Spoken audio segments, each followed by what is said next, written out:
podcast that floats down here.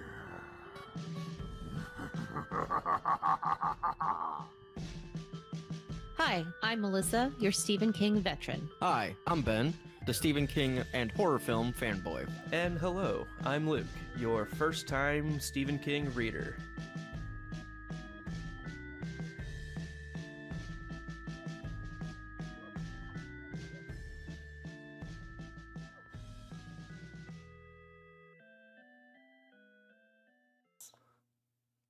Yoo-hoo!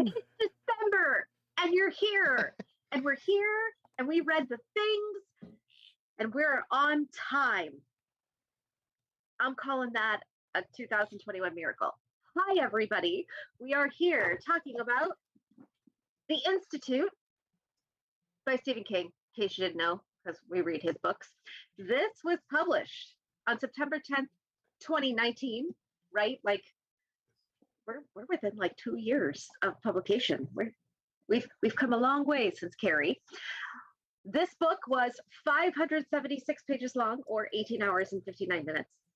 You have to put 1859. You couldn't just say it was 19 hours. That's long. what it was. Okay, that's what Audible says it is. You can, And that's technically correct, which is the best kind of correct. Kind of like what I focus on as much as I And can. see, I was gonna go with I'm okay with rounding, because when I have to skip back or pause, like the minutes. Okay, anyway. So also, it's this- actually probably less than that because there are intro stuff, things like, oh, Right. Audible hopes you enjoyed this. Yes, Let's, this like, has take that been out. an Audible presentation. Right. And the outro, Right. Audible. You hear other stories from Stephen King. And, Right. So it's really probably more like 1858.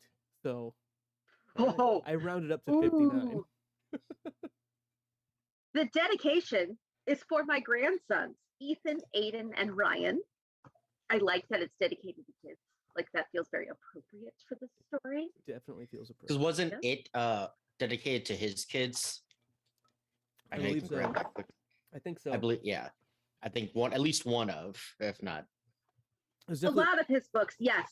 Naomi Rachel King Yeah. at 14, Joseph Hillstrom King at 12, Owen Philip King at 7. Yeah. I felt good about that too, being right. I agree with you, Benj. I'm here with Ben and Luke, and I'm Melissa, because that's who we are.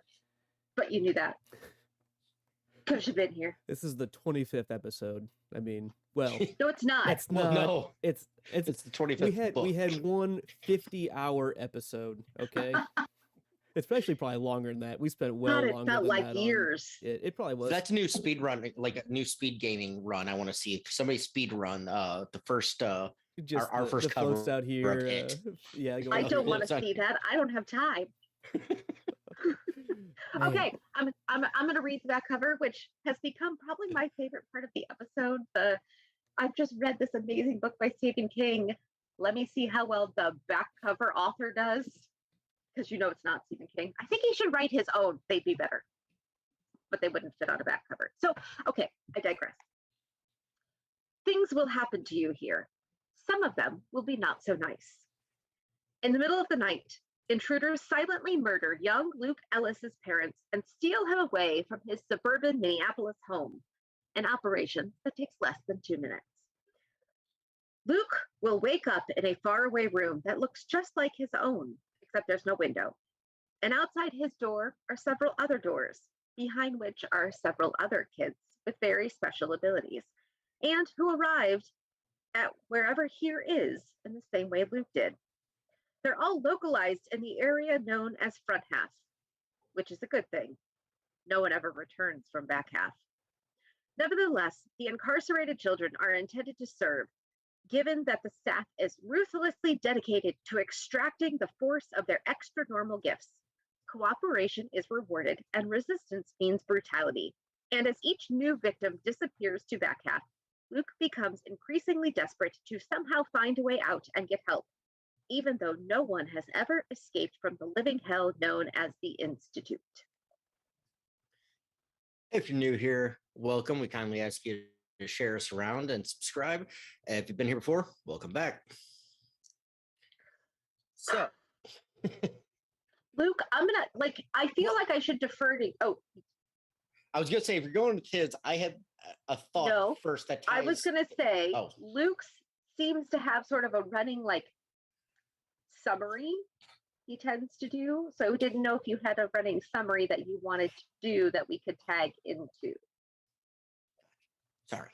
Yeah, I mean, either way, Thanks. I want to comment on the back cover synopsis first. Yeah, okay. I thought it was a pretty good teaser. I thought it gives you an Mhm. idea of how shitty this whole thing is without really telling much of what's going on. Like it's intriguing without I think that's something we usually complain about. It's either way too much detail, like they give almost like the whole idea away, or there's like so little that you're like, is that even about this book? Right? Like I feel like Yeah. this one might be one of the better ones that we've seen. I think so. Because Yeah. I don't know, I even kind of like they had lots of phrases and run-on sentences. Sorry, I'm sounding like very much like a school teacher here. But I think it sold that idea a bit. You know, I'm not opposed to it. It's better than some others. Oh yeah. That's for sure. And Luke, to your point of the ones that give the story away compared to the other ones are they completely lie. They're like, this is the most terrifying book in Stephen King, Right. and it's Doom McKee. I'm like, no. Is it an enjoyable book? Yes. Is it scary at all? Like it's like Ex- it's like are you Exactly. afraid of the dark scary? Like Yes. Yeah, this Nickelodeon show. feels a bit.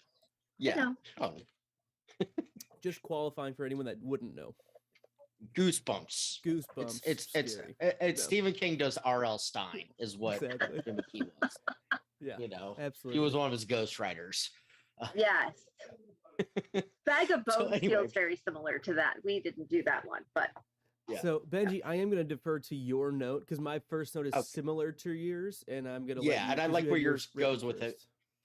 So the reason I have mine, like after reading this whole complete book, my first thought was intro to It's Always Sunny in Philadelphia. The losers go to Hogwarts. Mm-hmm. And that's pretty much what I get the feeling for, let's say 70% of this book, the main hunk of it in the Institute itself, where you have the ragtag bunch of crew, and you can like pinpoint each loser in their role. You had George, who was the Eddie, or no, not the Eddie, the Richie. You had Yes. Nikki, or you had Luke, who was kind of the Ben. he was Bill. He was Bill, but he was the intelligence of Ben. That's what I'm trying to put together, because Ben was the really smart one. Bill was the creative one. So he was Bill's leadership, Ben's intelligence. You had Eddie and George. George was Eddie, you know, the plucky I upstart. thought you said George was Richie. No. Avery. Avery. Sorry, Avery. Yes. Sorry, that's what I Yes. was trying to think of. Eddie was Avery, or Avery was Eddie. Bev and Shaw. Alicia. Yeah. Alicia, is definitely Beverly, and then a few other mishmashes here and there. But you could see the points he was hitting with it, and I liked that, you know, kind of echo you could put it as. Yeah, there are certain for lack of a tropes better that are term. being hit, you know, without being Yeah. tropey, because it is.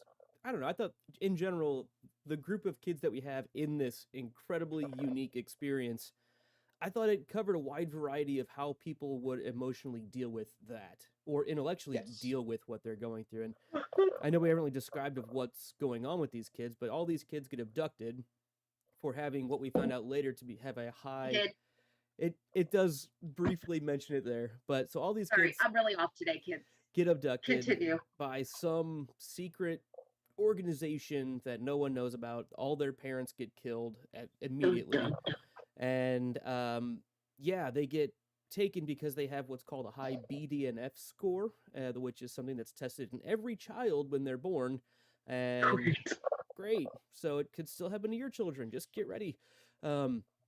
And they go and they find out that some of them are TP and some of them are TK. So they either have telekinetic or telepathic abilities that are really minor for most of these kids. Like, it's just like, oh, our main character was able to knock a pizza pan off of a table when he got really excited at one point. like, yeah. So anyway, that's the whole reason They're they're not Carrie. exactly. No. That's a super high BDF. They're not Carrie. They're not Danny Torrance. Exactly. You Yeah. No. Yeah. I mean, Ava, it's- or what was her name? From the girl, Abra. Charlie. Abra. Oh, Abra. I forgot about Abra. Yeah, but she's no Charlie from Charlie. Firestarter. Yeah, but yeah. So I just thought it was a good variety of showing how children who range from 8 to 15 or 16 being thrust into this kind of situation, and in a group of variety of age over that range, would deal with the other kids around and the caretakers and the people who are doing this to them. The feeling I got, that I saw Benji's comment that I liked it a lot, and about the Losers Club go to Hogwarts, and it does have that kind of vibe to it. Some other similarities I found were things like Miss Peregrine's House for Peculiar Children, or The Magicians, which, if you've read that by Lev Grossman, has a similarity thing going on here of people with really special abilities kind of coming together. Umbrella Academy comes to mind as well. Things like that. And it does a good job in I'll say a more dystopic version of what some of those are. Some of those tend to be more whimsical, more fantastic, and like, you're lucky to be here. This is like, Yeah. hey, you're lucky and fucked to be here. Like, it's much more something that we've seen in the past couple books of, like, even last book, where it's the feeding off of children's fears kind of thing. It's almost like these children are being preyed upon, but this is more like they're taking the children's abilities before they become latent later on and using them for geopolitical things is what's going on. They're training these kids and upping their abilities through basically torture and testing and injections of some kind of chemical that up their abilities even further, and they're using that to create kind of a geopolitical weaponized system that they can go after targets. So yeah. that's And based on broad that, scope. just a quick side note was thinking back to Dr. Sleep, the True Knot would have fucking OD'd had they been sitting in those woods with the amount, especially during the hum on that last night.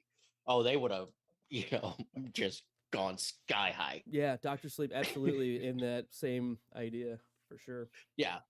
So, no, I completely agree. And to give a little backstory to the listeners who haven't gotten the chance to read, basically, yes, as a backstory or back cover said, Luke is abducted in the middle of the night, wakes up in an institute along with other children, and he is put through hell. They all are. They are tortured, trying to encourage these psychokinetic abilities into being better.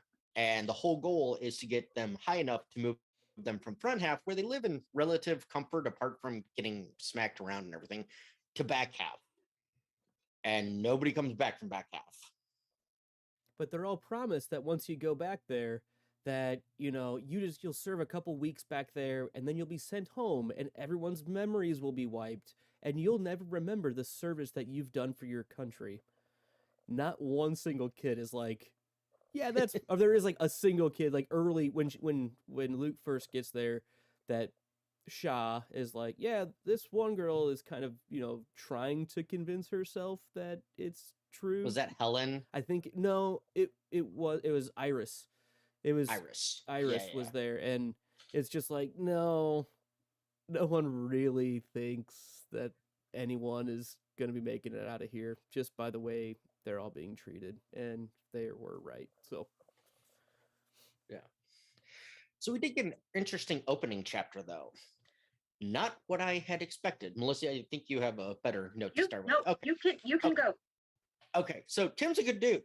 We meet this guy, Tim Jennings. I forget his last name, but he I was can't a think of it. police officer in Tampa. By Jameson. what's the Yeah, Jameson. That's it. Jameson, thank you.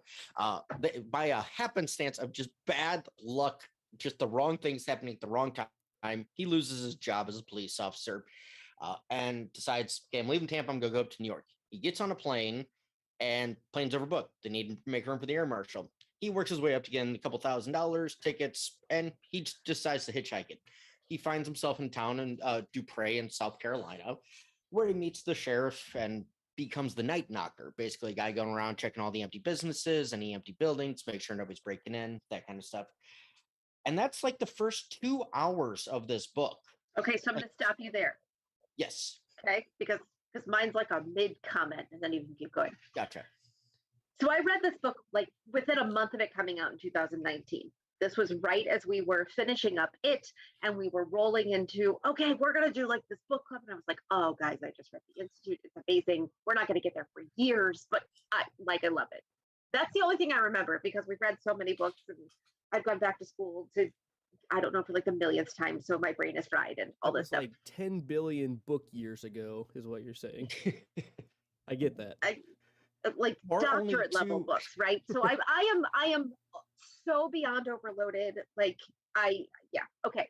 So I start reading, and this time, because I have absolutely no brain cells left, it's like reading, right? It's phone and AirPods, and I'm listening to it. I'm like, who the hell is Jim? I thought this was about kids or Tim. And then like it's going on and on. I'm like, I have no fucking memory of this guy and this town and this night. None whatsoever at all. And I was like, I like Tim. I like this story. Okay, maybe I remembered this book completely wrong. No problem. And I got into it. I bought into Tim. And then all of a sudden we jumped to Luke. And I was like, wait, okay. So then we're going on and on and on and on about the Institute, and it's terrible and horrible. And I love Luke. I think Luke is a fantastic character, and I like Felicia and like Avery. Avery kind of is annoying, but like I like that they like him. And like every 20 minutes or so in the book, I'd be like, what the fuck about Tim? Like, because I could not remember how they tied together. No concept. And I knew, right, I had read it, so like I think I know what happens, but I have no idea where this Tim guy comes back in. So all I kept thinking the whole time was, did Stephen King start one book? Like, did it record raw?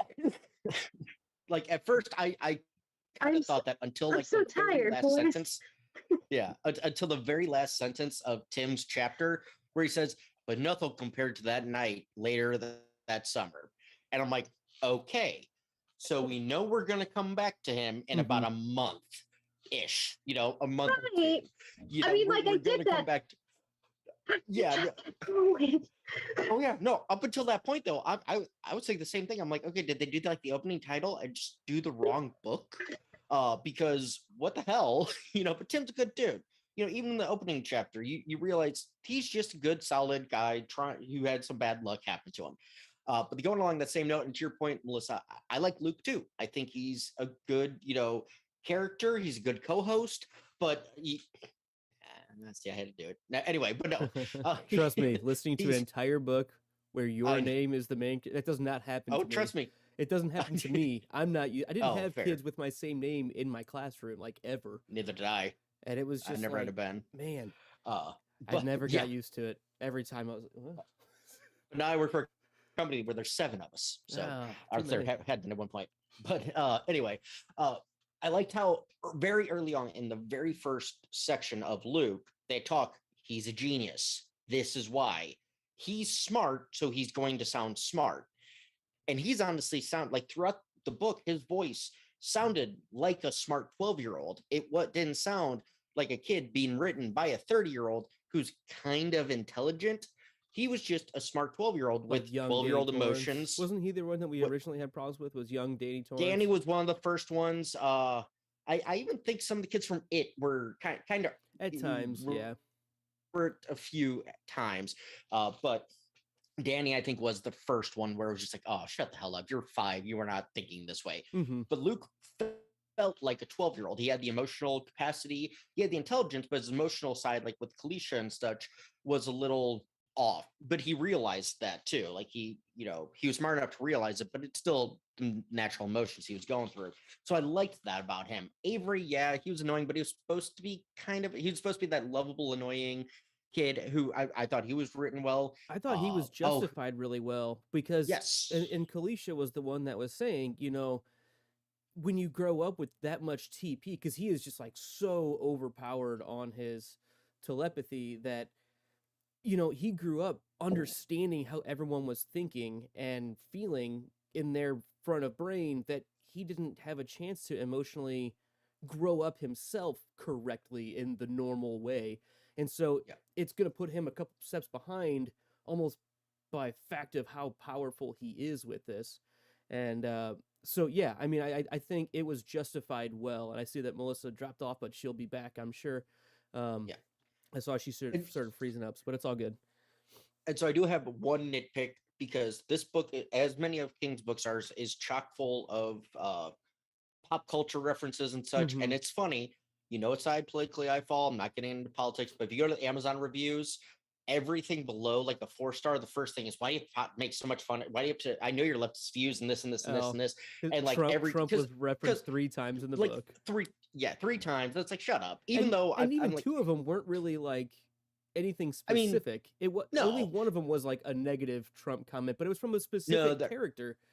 there were two, of them. and from There this, were two from of the them. same character. Right. And it's fine. Yeah, I yeah. don't care. I'm not nitpicking on it. I'm just like, on those, that's like, shut up. But I have a nitpick. Okay, if you have a You if get you have your a pop pick, cult- go ahead and knit it. He gets his pop culture references pretty goddamn on, pretty spot on. But if Is it's there a something he miss? doesn't know about, he reverts back to whatever he knows. And the big bully kid was a WWF fan. WWF hasn't been a thing since 2001. That kid would not have known. Well, I mean, he might have been a WWF fan, like going back and rewatch it, but he would have been a WWE fan. It would have been Right. WWE posters. It's not that hard. It's one fucking letter, but it irked me as a wrestling fan. That bothered me because it's been almost 20 years. Yeah, no, that the I mean, company it has been is it pretty is. much. And, mean, and so that it's one of you know those. me, He I'm gets so always many gonna pop try to- culture references. I'm always gonna try to figure out why it would be wrong, just because it was Luke that said it, right? It was Luke that said, and I saw WWF posters on the wall. Yes. So maybe Luke just doesn't know, and he. But then they talk about him talking about liking True. the WWF. Sure. Okay. And No, that's so fair. That's fair. And that was it's- Harry. Was that his name? I think. The Harry, Fat, thank you. redhead kid. Yeah, the southern kid from Alabama or Mississippi or Alabama. He was from Mississippi, I believe. Yeah. Oh, they said what it was. They s- Anyway. Yeah. But yeah, no, that's fair. That's a miss. It's a minor thing, but it's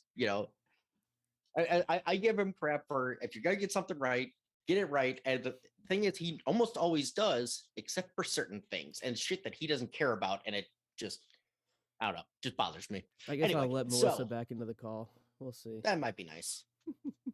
Hopefully I hit admit. Hopefully her computer switch. Oh, we need the camera to switch around, but we could also we have a Christmas tree and we could jump on the trampoline. But yeah, no, I think it was interesting to see the pop culture things in this because, like we said, this book came out while we were just finishing up it. Welcome and she's back. And Melissa's back. She doesn't have any Nope. audio coming in. We can't hear her. She can hear us apparently. And she only curses when her Swearing mic isn't working. profusely. You can see on everyone in the video can see that she just cursed. Awesome. Are we ready? Yes, Can you there hear we me? go. That you sound Because wonderful. while I was gone, I have downloaded Zoom to my brand new work computer, completely thrown out the old computer, and realized that on this one I can flip and show you the room behind me because Yeah. there's another. So, like We saw the base of your Christmas tree. It was festive. one of them, there's 9 more. It's I fine. know. I Um, wasn't gonna comment on that. Just because I'm ridiculous and I have issues. It's cool. What I miss? 10-second recap. He was Pop culture bitching about him report, calling please. it WWF, not WWE. Yeah. It's been WWE Okay. for 20 years. And just bringing up the pop culture references in the book and how recent they are because the book came out 2 years So ago. you talked about Germ. We haven't yet. I was Not getting yet. there.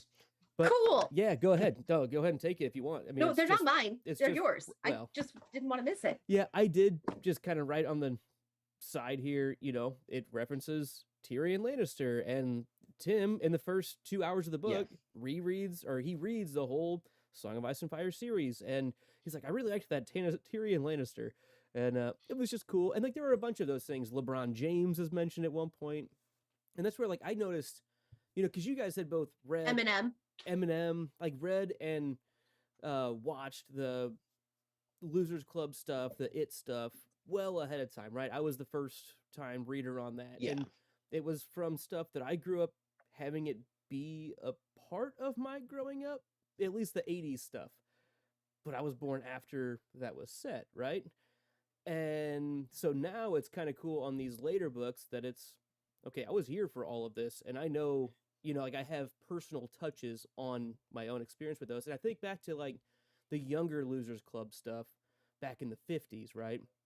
And like how if our dad would read that, he would have those similar touches of like, oh, I remember that reference that he's talking about, like as just a pop culture reference, better than we just being like, oh, we remember that was a thing. For him, it was a thing. You know what I mean? Like, and so it's kind of cool to see that we're in like current event relevant things to now when we're recording this. I think it's just a neat thing to point out. And like it was funny looking up, doing some research on this. I was going through like negative reviews and Reddit posts and everything, and people like, again brought up the Trump bashing. Like, I don't remember him ever talking about that much pop culture, and I'm just like, okay. And this is like a post from like 3 months ago, and I'm like, okay, nope, I got to respond. So I'm like, this you go all the way back to Harry and find some certain pop culture references in that Cujo, all the way up. He does it, and my rule of thumb for Stephen King, it took me until I think it was Cujo to finally say, if he doesn't say specifically when it's happening, when he wrote the book is when this book is set. So that's what's going on. So like, unless it's 11/22/63, it, Green Mile, those are back in the day that he gives you the time frame. If it's not, if it's what's the one I'm thinking of? Any of them, Shining or Misery. I was saying Misery. That's happening in 1987 or 1988 when that's being written, and that's It's what you written have to at learn the from it. time it's not a period piece. It's a specific when the release date came out piece. Yeah, Yes. Exactly. Absolutely. And so people were They're bitching, all like, contemporary to the writing. Yes. yes. And so like people are bitching about like the Trump thing of, which again was complete bullshit argument. But like, oh, how, if I read this in 30 years, would I care about what he has to say about Trump? No, maybe not. But do you care about him talking about My Sharona or whatever back in It, or whatever references? If you read that now, no, probably not. But you would still say, oh yeah, I remember that. Or, hey, that's interesting. As you were saying, Luke, it's like, is that an actual thing? There are a few times where he's finessed some history, but he tries to Here's the stay true thing. to it. When he does that, it makes it so that it's that realism piece. Because it isn't just happening at any particular time. It's happening then, and not just because, oh, we have iPhones and not like fancy tablets like Star Trek said, right? Like, because of those embedded deeper level things that you miss if you don't even know it's coming, right? I bet there's 100 things we missed in the first 10 books because they were written, some of them written before I was born, all of them written before Luke was born, and I mean, at most I was 6. So I'm not going to catch them all now. Well, yeah, it's not Pokemon. Come on. Easy. Hasn't had a Pokemon I don't get that reference. Hasn't had a Pokemon reference yet, a Stephen King book. Just saying. I've been or a watching. Zelda. That's true. I've been waiting for a Zelda reference. It's dangerous to go alone. Here, take this Pokemon. Take this. Dear Mr. King, after 4.5 years of discussing your collected works, we haven't done them all. Your video game knowledge is lacking. Suggestions. He may have slipped them in books that we didn't have in our list. See, it's on us still. And and I take that back. He did have the one video game reference in The Girl Who Loved Tom Gordon, where she failed to save the batteries from the Game Boy. I still remember my argument from that. I mean, he did mention the Game Boy. I mean, there was a character in this book called Donkey Kong. I mean, true. Yeah, very true. Just saying. Anyway, so pop culture stuff. I think that's yes. It's consistent in every book to some extent, and I think it, like Melissa said, it gives a really great color to that time period, and that's where, like, if you're in that generation, you'll connect with those things easier. Of feeling like, oh, I remember that, in 1968, as a thing, as opposed to like now. I'm just glad he still does it in the current timeline too. That's all. Exactly. I'm going to go to my next note because I have no idea what you all have talked about, which means this whole thing has gone off the rails. Okay, Do we ever so have rails? Luke did. Luke did. Because that's how he got out, man. He's gonna ride the rails. He's gonna hobo life it. It's fine. Pulling back to me, I thinking about connecting this to other book series, right, or other books. There were some to the Stephen King world, and I'll get there. But one book that really stood out as like almost like the anti-institute is The Lord of the Flies. Because like in Lord of the Flies, right, all of the grown-ups are gone, and so the kids on the island basically murder each other because they're awful. And then you've got Piggy, who is like this sort of weak link, if you will, and they all attack him. And it's been years since I've read that, so it's a butcher of a summary. Sorry, English teachers all over the world. But this book does the exact opposite. There are still adults, but they're so awful that like the kids become this amazing band. And the Piggy figure, which is kind of like Avery, right? He's so immature for his age. He has no idea what's going on. He doesn't know how to talk to people. And instead of shunning him, they all like adopt him as the team pet and care for him. And then notice his importance. Mm-hmm. There is something about kids being the ones doing the right thing that I really appreciated in this a lot. Yeah. I don't have a fully formed No, thought, but I that was haven't- like no, my no. anti-connection, if you will. Go ahead, Bench. Yeah, I completely agree, and I do like for this one, there was no asshole kid. Oh no, I take that back. Take that back. There were I think this moments. was Helen. There were moments. Well, the one who What read it out. Helen? Avery. Frida, the girl from Missouri, Oh, Springfield, Missouri. Frida. That Frida. dirty Yes. bitch. Yes. Yeah, she's the one that read it out Avery. So I take that back that there was not one bad kid. There were moments, Henry, when he first wakes up, but that's understandable. All you know is to fight, and you wake up in this strange fucking place. Where sucks the that- fuck am I? Who Yeah. the Who fuck? the fuck are Or you? you. That Yeah, was you know, good. and it's I don't want your life. I was gonna say, Melissa, you sound like Jonathan Moxon right now. I don't want your life. But you know, besides him and Frida, but besides, she wasn't a part of the group. Like there was never that tension in the It came group. later. She came later. She was an outsider in it, but you know, there's never that tension in that core group of 6. And we can even include the twins and Henry apart from the opening. Include him in It's that. Harry, right? Oh, Isn't it Harry? Harry. Okay. Yeah, Harry Harry, Cross, sorry. I think. Making Harry sure I wasn't- Cross, yes. Yeah. That's right. But with that group, everybody, just cared about each other. There was never it's me, I don't care. It was we're going to do this together. The only care and their only selfish act-ish was Luke himself escaping without anyone else. Now, it was the only thing that he could do. You know, that was the only I option. think it He was couldn't have taken any. pragmatic. I think it was Yes. with his super intelligence that he really does have. He knew that it was just not going to happen in any Mhm. fashion with 2 of them. Mm-mm. Yes. But he's also one of the most no, capable of taking care of something on the outside because of that as well. exactly. Because yeah, no, of his chess game. Because Right. he can think 3, 4, 5 steps Mhm. ahead. And I'm not calling him selfish. I'm just Yeah, saying that's the only it's- thing that could be It could viewed. be viewed as a selfish act. I could see that for sure. Yeah. But then Avery, who can basically read his mind almost entirely, is like, no, I get it, and I'm going to stick up for him to anyone who has any problem with it. So I think that's, those 2 were the best friends. That was Avery's best friend, and Kalisha was Luke's best friend, right? I think we Yes. can safely say that.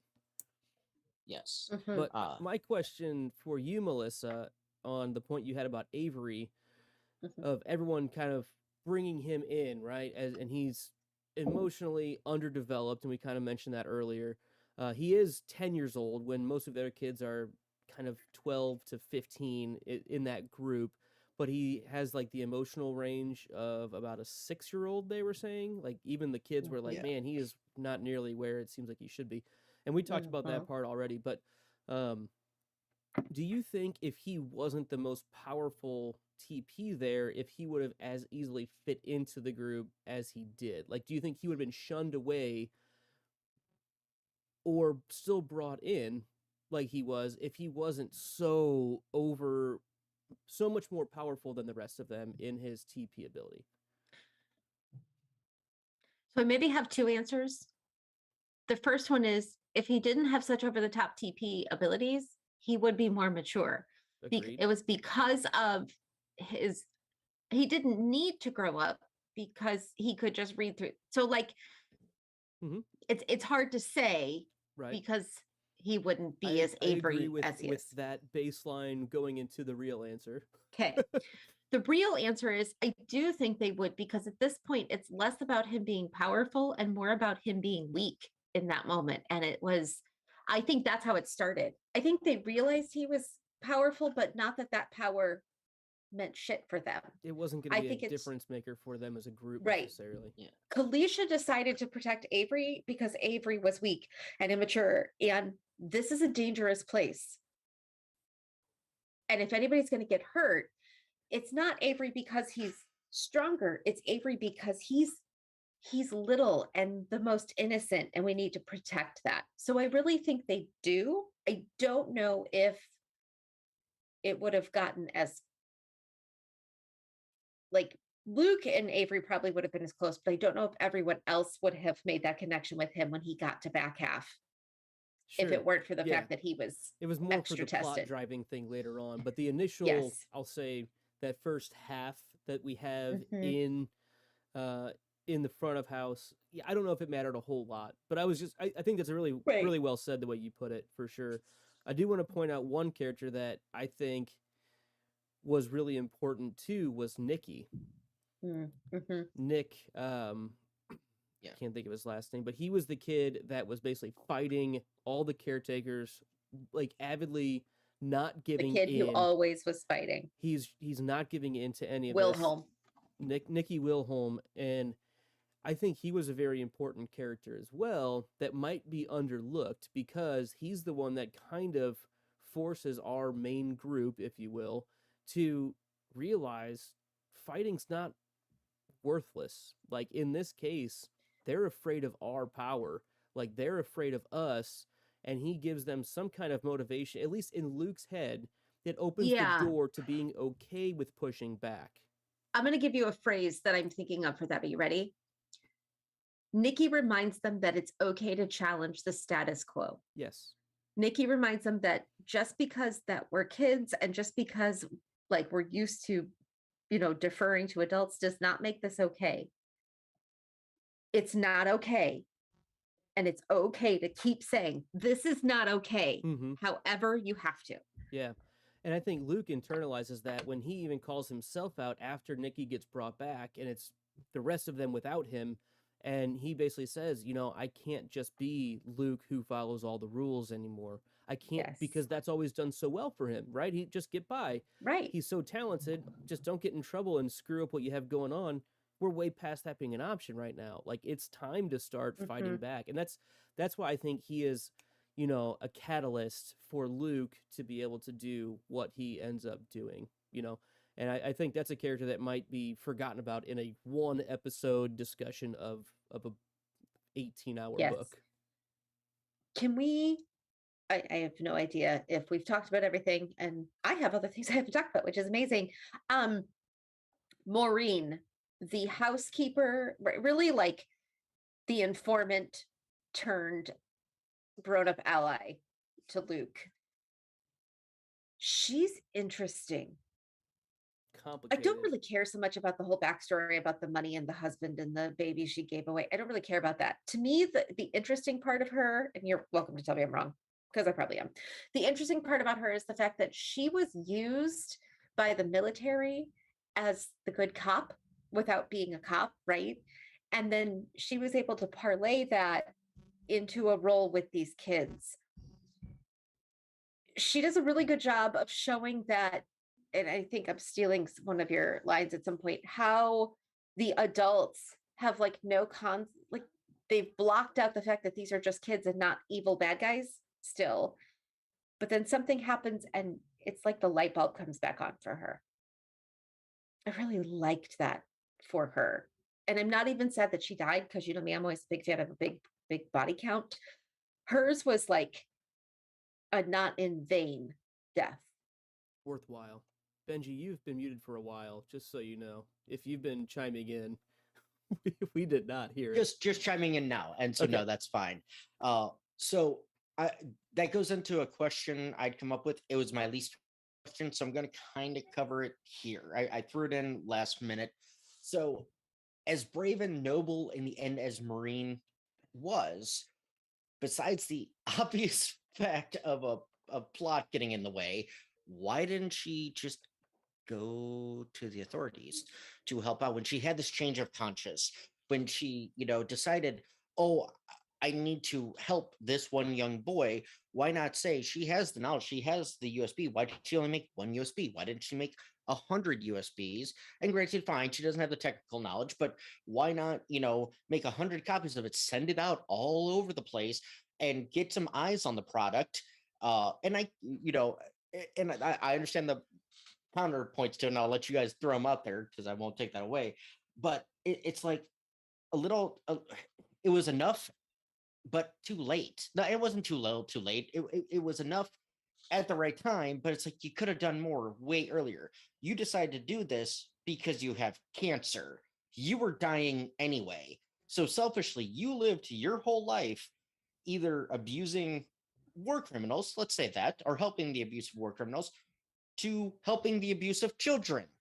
And now in the last 2 weeks of your life, 3 weeks of your life, you decide, hey, I'm actually going to be good because this kid helped me get out of financial debt. Really? I mean, it's like, yeah, it's a noble thing, but it's like, I don't buy it. I mean, I buy it that it's a character and how it goes, but it's just, I don't care. So go ahead, Melissa.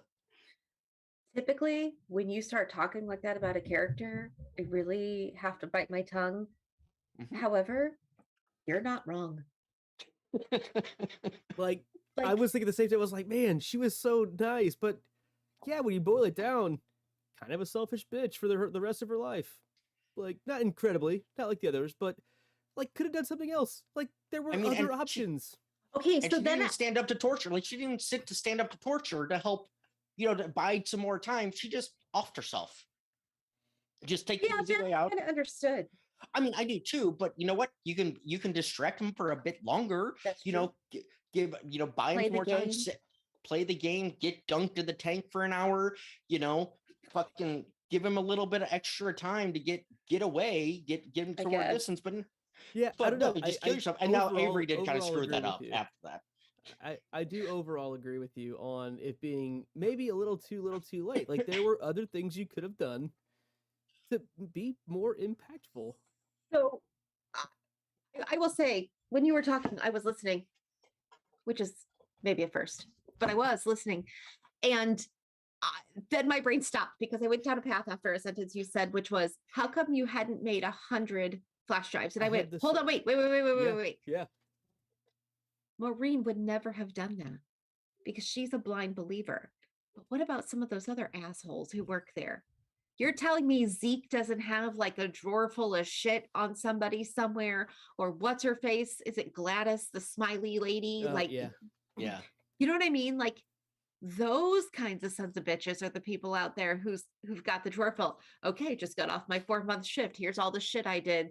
So that Yeah. someday, if anything comes back, I either have my moneymaker bookseller or blackmail. Yeah. You know And those yeah, guys have it.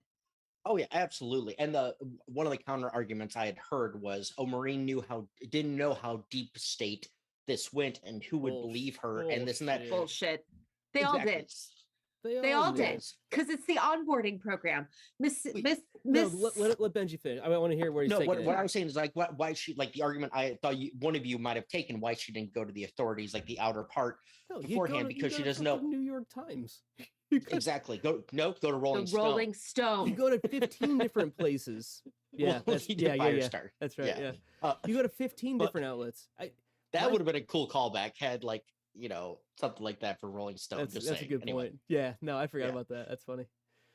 But I mean, my point was when they get down to South Carolina, which we'll get to. I'm kind of jumping ahead just on this one point. Like, they watch it. Why didn't they just like save it to that computer? Boom. Okay, there's a backup. Upload it to Because they're like, oh, YouTube. we're bringing the flash Yeah. drive. We'll give you the flash drive back.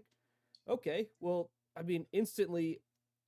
I mean, if I was Luke Yes. in that point, when I've been Luke my whole life, let me tell you, and like it would just have to be like, okay, well, I'm gonna save a backup because you guys have both seen my file structure for everything we do on this. I've got 3 copies of everything that we've done because I have lost too many fucking things.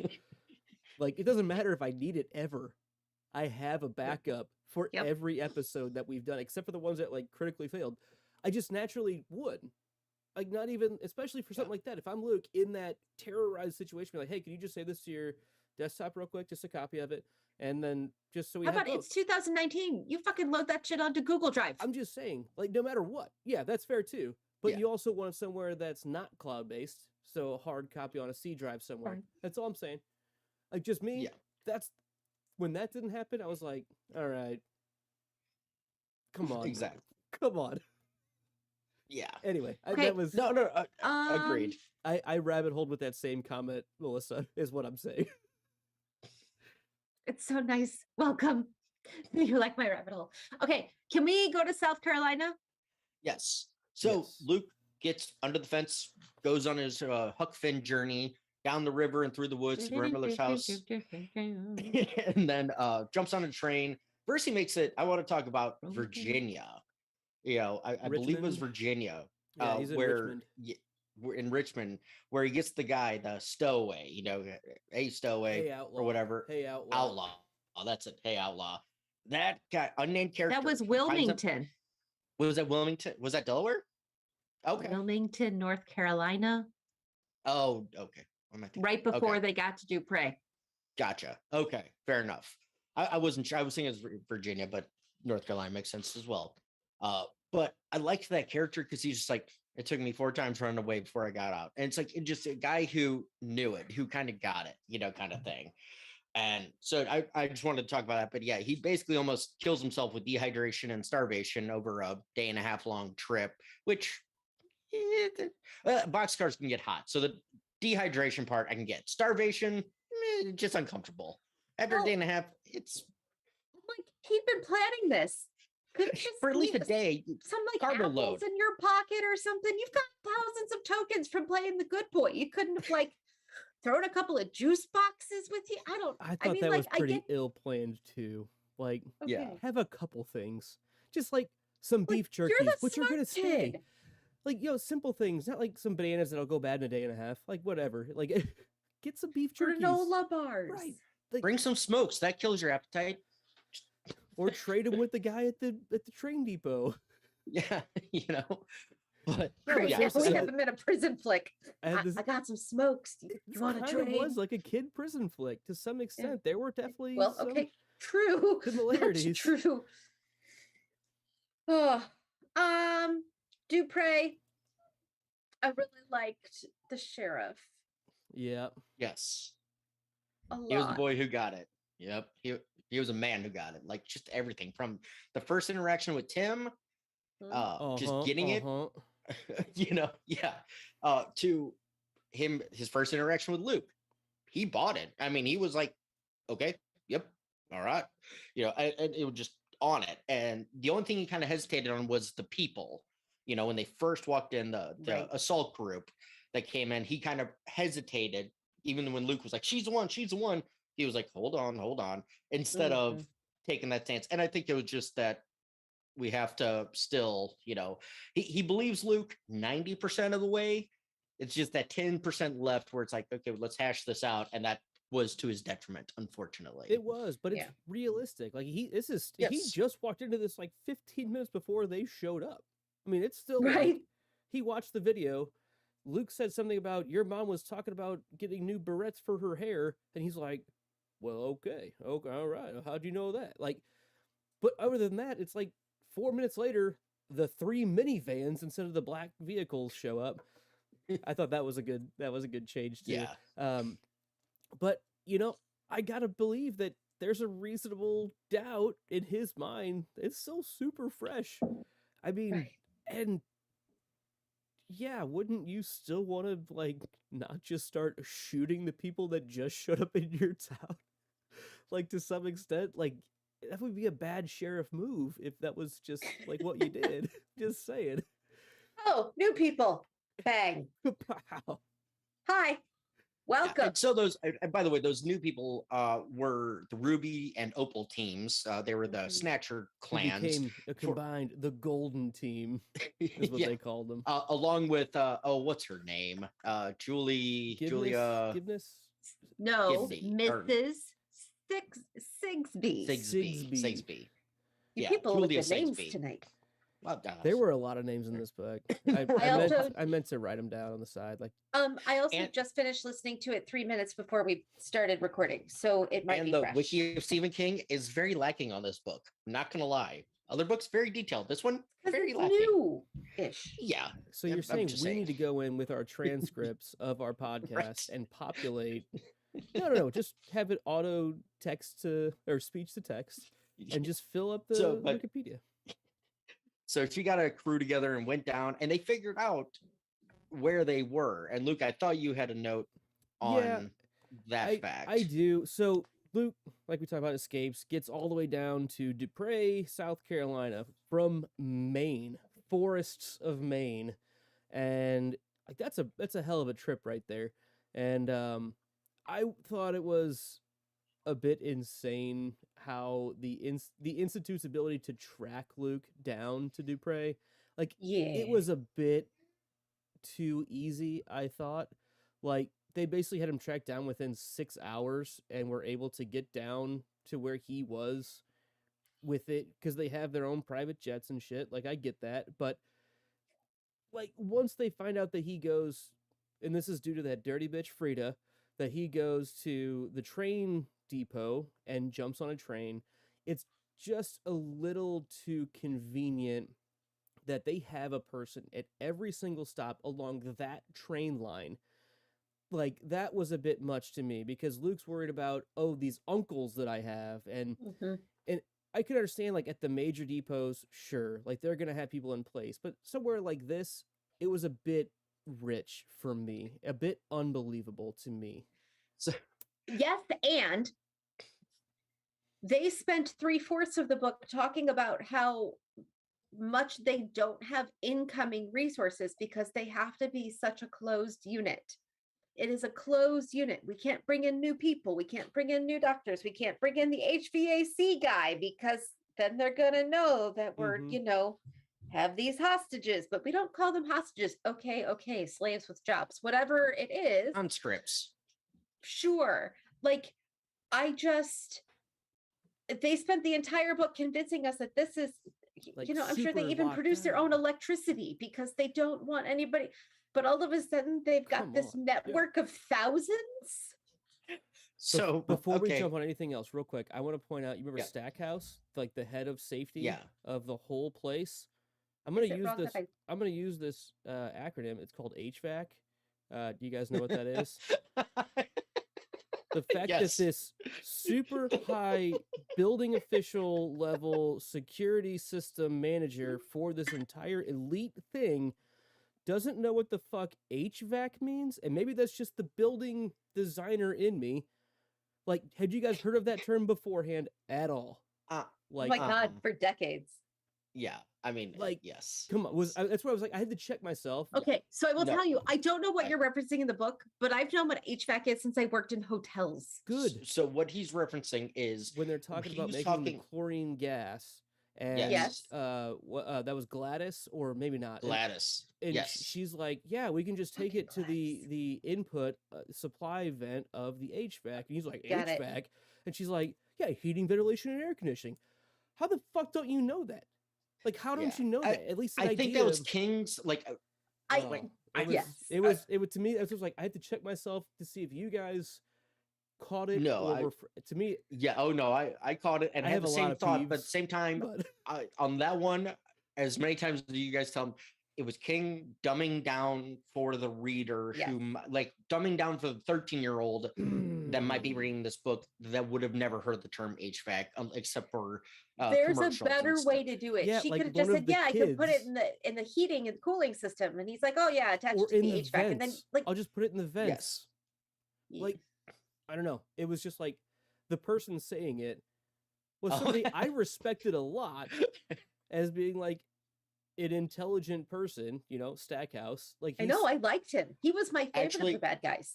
I Yeah. agree. I thought he was. I thought he brought a lot to the table, and like the fact that you don't know that and he's got these credentials, like, get the fuck out of here. Like that's just where I was. I was like, eh, there was a better way of doing it. And to point out in our chat, Lauren, our wonderful friend from Scotland, she said, "What's HVAC?" I know, And it is which makes heating, sense. So ventilation, and air conditioning. well, Fair. I Well, get yeah, and that. so that it could be like she could just say, "I got to put in the HVAC system." And it's like, okay, and then half the world might not know what it is because they don't have my AC problem because they isn't don't. the fact that he's saying it. My fact is the I- character that's saying it doesn't I make know. sense to me. It doesn't make That's any my sense. problem You're with it. correct. Yeah, That's my I get problem that. with it. Oh no, I'm completely fair. Completely fair, Nick. Yes. Melissa, So we've made it to Dupre. yes. I was ready to People move on. die, and we go back to Maine. Only now we have Tim. Thank God we're Yes. back to Tim. We have Tim again. It's Tim. Yes, we're back to a building, and this was touched on. I just want to get this note because I thought it made me giggle. The fact that the building hasn't been upgraded since before Santa took on the Martians just makes me giggle. And if you get that reference, I love you that much more because our dad's favorite Christmas movie, Santa Hey, versus look, the Martians. A Go out and watch it. dated reference. Dated reference, yes. But to All that right, point, boys, we yeah. gotta get this train a moving. Yep, that ties into then getting back and the structure being pretty weakened and everything. And the kids in back half, all of Luke's friends who had been put in back half, start working together based off of Luke breaking free, Avery getting caught to be the accomplice. He gets tortured in the water tank, which amps his power up. He gets put back there and he combines all these kids with our powers combined. We are fuck you in the ass. Voltron. Literally, Planet. Voltron. They've got Captain- bolts. Yeah, fair. But yeah, they are able to raise the building from its foundation, just with the power of their mind and the collective use of all over the planet from all Right. the other. So this kind of institutes. comes from an idea that Tim gives to Luke, and because Luke has been amped up and Avery's been super amped up, they can even communicate to some extent from Maine to South Carolina, which we've seen before with Danny Torrance screaming for help, and he gets help from Florida. Like, we've seen long distance TP transmissions before, so like that's not super crazy in Stephen King world, but they've both been amped up so that it works. And because Tim gives Luke the idea that, hey, you know, you're worried about Stackhouse and he's worried about his boss, who is Sigsbee. And Tim goes, well, who's Mrs. Sigsbee's boss? And Luke's like, well, holy shit, I never thought about it. And he thinks this could be a global thing. Turns out it is. That information gets to Avery, and they start going through on in back of house with the even more superpowered Gorks, because the further you get into as one of these subjects, the further you get into losing yourself and your identity with all of this amping up of this TP or TK power, the higher that power becomes. So it amplifies up as you lose yourself, right? I'm trying really hard not to sing Eminem right now. Yeah, yeah. Don't worry And about Mom correct, Spaghetti. and- It's okay. And what the back half lives and Gorks, let's use that term, lives, I guess, or with its and Gorks end up doing is they're showing these movies, and over time, the idea is to randomly assassinate or have death brought upon certain subjects that are picked for one reason or another. By the And- precog house. Yes, we find this out at the very end, but yes, it's precogs say this guy in 10 years are going to become friends with this Christian minister is going to become friends with the Secretary of State, and it's going to lead to nuclear war. We've saved the world 1,000 times. because we use our kids to kill these people way down the line.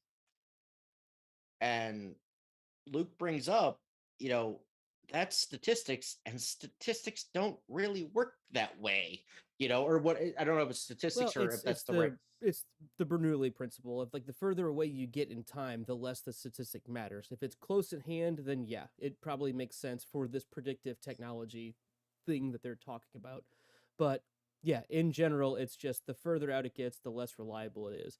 And they're saying, this guy is saying, oh, well, we protected, from 500 things. It's like, okay, well, that's fine. But the further out you get, and you're talking about this minister who's going to become friends with somebody in 10 years, like the statistics just go away. It's just, it's not a factor anymore. And now you're just torturing kids because someone believed in this way, and it doesn't really make sense because I'm super intelligent and I'm smarter than everyone you have on your team, is what Luke's kind of saying.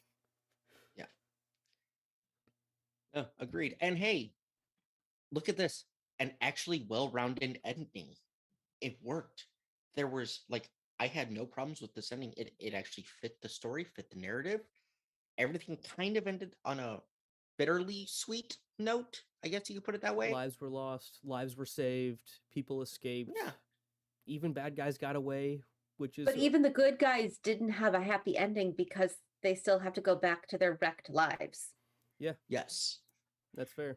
No, absolutely. And so of the kids in the Institute, I think 5 of them lived, correct? Luke, Felicia, Nick, George and Helen. Was it Helen? Yeah. Yeah, Helen. Iris was the one that was close, but she was really losing it at the end. It had been one day earlier, they said. Yeah. And so with that, though, yeah, Stackhouse is permitted to live. He's in the wind or with the organization still. We don't ever get a resolution of that. Sigsbee gets killed by Stackhouse, basically by Stackhouse's order, even though he knew who he was shooting. He's like, sorry, Julia. Bang. Which was actually pretty, I liked that part. That was good. It was like, same thing, in his position, she screwed this up. Bye-bye, Dolores. Yeah. Bye, Felicia. No. She is the Umbridge of this story. Oh, yes. Oh, yes, absolutely is the Umbridge. But it's just, I like the saying, bye, Felicia. I do too, but... So, all right. Does anybody have anything else? I want the book on the precognition house because okay. Those people sound like they're having a great old time. That's Minority Report. That is true. Also, so part of your homework, I don't usually give you homework, but I gave you homework. I also gave you 6 months notice that I wanted you to read Firestarter, which we hadn't originally done.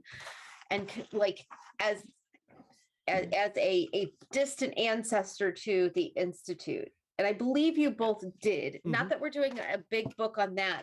And not that it was the exact same Institute, but it was that same feeling of an organization searching out a child or children with extra normal. Yeah.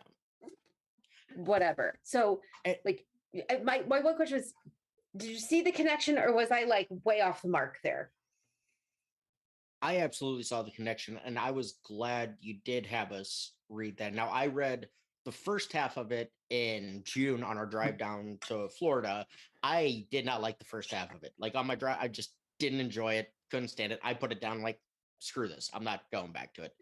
Then we get to this book and I read it the first time through. I'm like, okay, you know what? Let me just finish off Firestarter. And yeah, when I picked it back up, they were right in. It's not the Institute. What do they call theirs? That's the shop. Yeah, the shop. Yeah. So they were in the shop. So I'm like, okay, I get it. And it did make sense with the testing that they did do at the start of Firestarter of how it got into the population. If you think about it, or at least one version of it. Yes, one version of it got into the population because they came up with a synthetic way to introduce it. Kind of thing. So I liked that. And I liked thinking, yes, that one is a direct descendant of the other. The Institute is a direct descendant of the Firestarter series or Firestarter book. Yeah, I mean, I know you told us to read it. I didn't know it was specifically for this book. So I read it a little while back and didn't revisit it before getting into this one. But so I don't remember all the specifics. I remember the shop being a thing, and I remember the Rolling Stone reference because that's kind of where they blow the whole whistle in Mhm. that book, and I thought that was funny and just cool. Like, hey, go that totally like. There's no chance this organization's going to go after Rolling Stone to be another cog in their media Right. wheel, if you will. And yeah, no, I think it was. I can see the connection. I need to retouch on more of the specifics of that book, but I can definitely understand there's a very similar concept in a slightly varied approach for sure.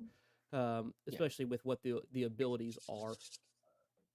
Okay. Absolutely. And going back to that too, with the Rolling Stone thing, they wouldn't go to Rolling Stone today. They'd go to BuzzFeed, Yeah. TMZ. Or Nerdist. Yeah. So those would be the BuzzFeed, the non-governmental media sources. So, all right. So I was tasked with come up with some questions late in the day. So I came up with some quick ones. First one, pretty simple. Who's the lisping man? Of any king we've read or any king you've read, or a non-king character. Just who's the lisping man? So the way I took it is I don't have like a specific answer of like if he's somebody that we've met before. I feel like it's something that could be opened up as a future thing. It feels like the door opening on, and again, we haven't read some huge series that I mean, I haven't read The Stand at all. Guess what we're doing next year? Teaser. I haven't read, any of the Dark Tower things or anything like that. So it feels like those are huge volumes that could touch on things that get closer to where that overall organization is to some extent. It just feels like either it hasn't come out or I haven't read it. Like I don't have a specific thing that I can tie him to, other than just I can see there's a lot of potential for him to be a thing, or at least his, like they said, he's just the touch point. He doesn't necessarily need to be a specific person, but just he's the linchpin for our viewpoint in this story to a larger organization that could be, I mean, obviously it is global and they have a lot of rebuilding to do right now, but I don't think they're going away at all, personally. Fair. I agree with that because there's a lot of unanswered questions. Who is he? Where's the precog house? I keep bringing that up. What happens? Like, do we actually have some disasters that don't get averted because there aren't the institutes anymore? So I think you could keep going with this. I haven't read anything King has published since this book. So I this don't is the think this is the very latest that No. you've read of his. that I have read. I think so. Mhm. But again, I'm a bit notebook blind. Like I'm a bit nose blind. I can't tell you what I've been reading. I know I've read over 100 books plus my school stuff. So like just this calendar year. So I'm a little like, Mhm. I'm full. Sure. I need sure. like, No, I get it. right. I need a brain dump. I need my pensive and That's I what I need was to like. dump I it all read in. And Firestarter like probably earlier last month. Don't remember much about it. nope. I Yep. don't. So I have read the newest one, Billy Summers has talked about. No character connection that I can think of Okay. with that. So just saying there. I have 3 that I can connect them to from things we've read. 2 that are just kind of out there, and 1 that I'm pretty sure I'm right about. So the 2 I can connect them to are the Insomnia and 11/22/63, the Gatekeeper from 11/22/63, and the Insomnia Angel. I forget what they were called. Yeah. Those guys, the Lothos and Watcher, Clothos. Yeah. into. I can see them being just tonally by the talking. I know it's a list, but just and yeah, it's narration, direction, whatever. But just tonally gave me a feeling of those characters, just the way he spoke and everything. But the correct answer is Bradley Donovan. And does anybody remember Bradley Donovan? Is that like a Needful Things character? It is not. This is a deep cut. So I mean, it definitely sounds. I'm not vaguely gonna lie, this is familiar, not my but- thought. I read the only reason I say this is right is, and I'm not saying it's been confirmed. I read this and I'm like, oh fuck yes. That Keaton bitch. She did. Bill Oh, Denbrough's yeah, when they're uh, playing wiffle ball, speech right? class. Well, Penny's Bill Denbrough's speech class assistant. The one that wasn't The other he kid hung out. who was in there that came to play once, and Yeah, then playing Bev the Ah. wiffle beat him. ball. That's what I. Yeah, No, they're playing Penny's. It was like marbles or whatever, and yeah. playing wall ball. They were playing fucking baseball. Yeah, they're playing some something and version. Beverly Yeah, beat him because of her Yeah. accuracy. yeah, yeah, yeah. And yeah. Just and because he has a lisp, though, I don't know. from Maine, that's has a tenuous. lisp. We don't know that from he's Maine. from Maine. Just saying, the Nothing. institute's in Maine. Well, It's yeah, not he far doesn't- off that he could have been. He's he on a could have phone. been. Just He could be in saying, London. He could have been. He had ties to the TKTP community, having known I don't know Bill about and that them. one. I You don't know, All right, about Ben. an that one. experience. Anyway, You've gone a moving bit round the bend on that one. We Fair enough. claim no. Sorry. Okay, Good try. I thought Yeah, it was move funny. on. All right, I thought it was funny. Okay, of the staff members, who would you consider to be the most terrifying? Terrifying, Gladys. I think because she was the most heartless and like committed to just like being a total witch. I don't know. The dude who drowns them's pretty bad. Yeah, that wasn't Zeke the Greek, right? Or was it? No, that It wasn't. was. Oh Was yeah, it? yeah, okay. Because I thought he was Yeah. like not so bad. He also but- did No, the ear. he's awful. There's another one that he talked about with like along with him multiple times that even Luke was like, he's not so bad. He does some Yeah, weird things. Dave was Dave- not so Dave bad. Maybe was that's who it okay. was. But Zeke the Greek was the Zeke was bad. Gladys was bad. But I honestly think the one who scares me the most is Mrs. Sigsby. Okay. Because Because she's a true believer. But- yeah, like, because she's a zealot. The way Tim described her was like the best. And yes, I don't disagree that the other two are more immediately scary to the children. But from my perspective, the fact that she's like truly believes that what she's doing is the good and right thing, that is much, much worse. and she's coming from the Almost. systematic forcing it to continue to be a thing side. So it's the Yes. hyper enabler as opposed to just finding sadistic assholes that are looking for an outlet. Right. Fair. And I get my that. answer was Gladys, purely on the fact that she could come up with mustard gas, with very little things, and without even hesitation of, being asked, can we do something? Yeah, no, I got this. Oh, yeah, That's pretty got it. creepy. But you're right with Mrs. Sigsby, because even at the imminent point of her death, when she's staring down the barrel of several guns, she's like, no, they're conscripts. Like she doesn't even believe that she's in the wrong. And so that is really terrifying. So I would like to Either point one out are- that you just said I was right. I was going to say either one are acceptable. I will No, agree no, with no. both of You them. started that whole paragraph with "You're right." Da da da da da. Let's stop keeping score, folks. Come on, we're like 4 years into this and we're still worried about this.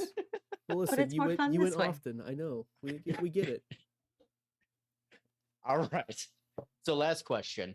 We kind of touched on this, but is it reasonable for as we said, a building that's decrepit and everything to pay watchers upwards of $1 million over the course of a lifetime? That's what they said. That's what Miss Over a Sigsby year. said. We pay No, $1 no, no, million she a said- oh. year. No, she said over a lifetime. You're talking about which portion? Which The portion? we talking about?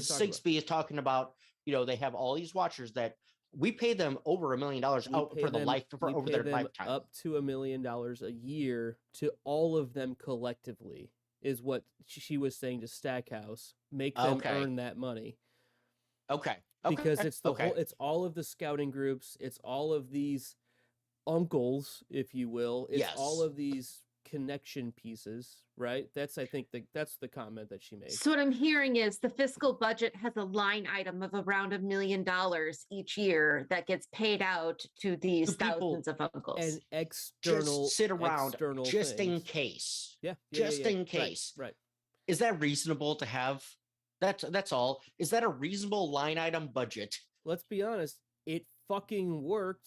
They tracked him down within a day and a half. I mean, It did.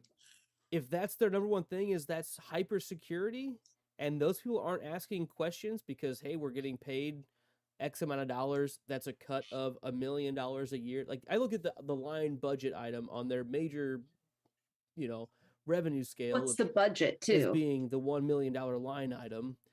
And I'm just getting, if I'm what's his name? The guy in, it's like Mullins, or the hotel keeper down in Dupre, right? Yeah. I couldn't think Whatever. of his name. Yeah. You know who I'm talking about. He's Yeah. he's a dirtbag anyway. But if he's getting $800 a month just to like Even 4. be a contact, like, Keep an eye out for kids in general. yeah, like, hey, if I Yeah. call you and keep your eye out, you let me know. If I say, like, hey, if you get a call from me, just be aware. Melissa just went into spooky mode. Her lights just turned off. But Right. Clap on. so I would say, oh God, I know that voice anywhere. Yeah. But Damn it, Bob. First time on stream ever, I think. first time his voice was on stream. Yeah. No, so I would say, if the question was, is it worth it? It worked here. It didn't turn Okay, out so- well because they had the most knowledgeable kid ever, just a brilliant kid who kind of fucked him up from his own end. But if it was just another kid that escaped, yeah, I think that kid would have been brought back without this much of a fuss.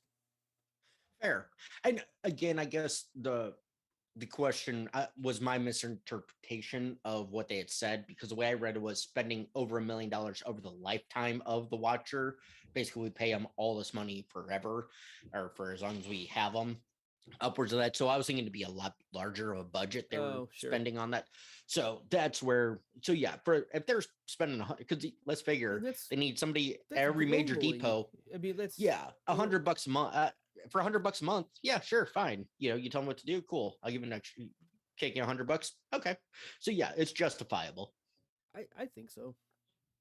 Sorry, No. Melissa. $1 million a year from a program that for the last 60 to 80 years has never had one escape ever. But it's not just used for escapes. They use them to track They're the the BDNF that they're snatchers, too. tracking. Well, no, they're not the snatchers. I They think just they are. watch. I think they're the snatchers too. The way the No, they comment have was, they have the teams. I know, Yeah, they I know those reconnaissance teams and pickup teams. I think those were in that's the way it was said, and I could be They're in the misquoting it. same budget. I think it's in that same budget because they're saying, we have these people Okay. that are looking out and that go and get them. I don't know, and maybe I'm misremembering. So it you're right now. saying that Opal and Ruby Red teams are part of that $1 Yes. million. Yes. Okay, then I believe it. Then Yeah, I'm I thinking also it's don't the know what their whole- overall budget is and what percentage of the Oh, I'm budget that sure amount is. I'm sure it's a lot, Yeah. but they're not using it because that was something we really talk about. We touched on, but like they're strapped locally because it's not so much we don't have the money, it's that we have to be careful on who we bring into the compound to do the security work, like updating the cameras and things. And I love when Sigsby goes, yeah, well, there's a really low-tech way of improving these. Like, it's called dusting. Like, we could just dust the lenses. That was Like, funny. that's like something we could afford, I think. Like we already- do have people who clean. We already have janitors here. Like, I thought that was a funny Yeah. line. But And I liked her interaction with the janitor himself that found Fred. Marine. Yeah, I thought she Fred was who found it. enjoyable. Total scary human, but enjoyable character. Yes, agreed. She was a good character. Like, yeah. All right. That's all I got for questions. My favorite thing. What do you got? So I'll go with mine. I liked how basically all the adults were desensitized. Like all the adults in the institute were desensitized to the actual plight. It was just a job. Like, and I know that sounds morbid and everything, but it happens. It happens all the time. I've had it happen to me doing pest control. You asked me 7 years ago, hey, go take out this bee's nest. And it's like, oh, now it's like, oh, yay. Okay. And it's like, okay, fun. Most people would chagrin it. You can desensitize yourself to a lot of things. And I liked how each one of these characters could justifiably say, yeah, either you're an asshole or you're a believer or whatever. And I mean, I don't condone what they did, but I like how how it was written for those characters. And sometimes you're just a believer in that paycheck or that getting rid of negative reinforcement on yourself, right? It's Exactly. easy for human nature to fall into that, is all I'm saying. And I thought it was Yeah. well written. I agree with you on that. My favorite Luke? thing, I really liked the relationships and kind of unfortunate real world growth / reality that these kids in the front of house kind of develop. You know, they kind of have to grow up really fast in a really terrifying world that they just find themselves in. And this kind of goes with how they all kind of create this losers club, if you want to call it that. I thought it worked well, and the character dynamics were interesting for this, and it makes me think of that whole, you know, Hogwarts, Miss Peregrine's series of unfortunate events to some extent. You know, all of these things, you have people that get thrust into a really different situation, and how do those relationships form differently than they would have outside of this, or maybe they wouldn't ever have outside of this. It's like I said earlier, this is kind of a dystopic version of some of those. I mean, series of unfortunate events is about as dystopic as it gets too, for a small group of kids. But other things don't actually usually go to that dark aspect of kids in an abduction situation. I mean, it's a realistic thing, and he even mentions that at the very end. In his author's kind of postscript, he talks about how many kids are abducted every single year, and it's terrifying. But I thought this was taking it and making it a interesting story on a real world terrifying thing that happens. And I thought the characters were great in really dire circumstances, I should say. My favorite thing was Luke Ellis. I was gonna say I get that a lot, but I clarified. I liked having a smart kid, like a real, true smart kid who wasn't a weird smart kid, who worked really hard to not be a weird smart kid. And we put him in situations where he still even got to be a kid and reacted like a kid and was scared like a kid, but thought his way through the problem in a way that was realistic. Do you know what I mean? It didn't feel like there was no Chekhov's gun sitting and waiting for him.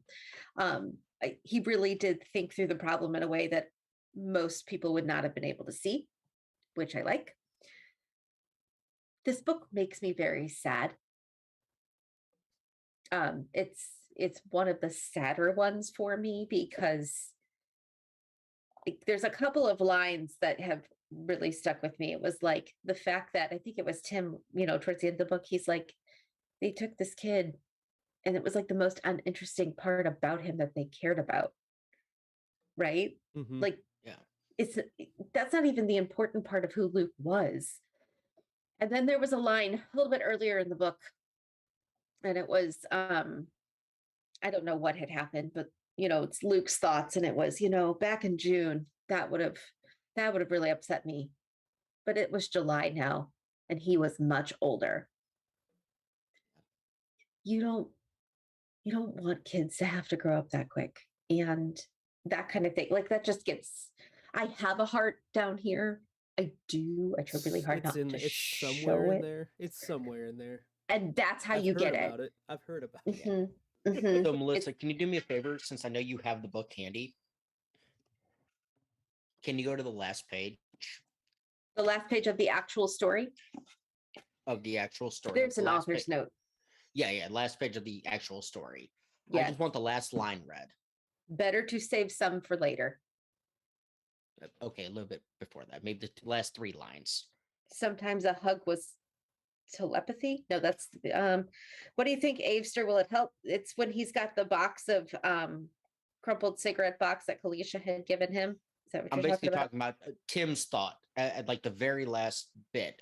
It was something along the lines of And sometimes it's just a hug that, Yeah. is neat. So Yeah.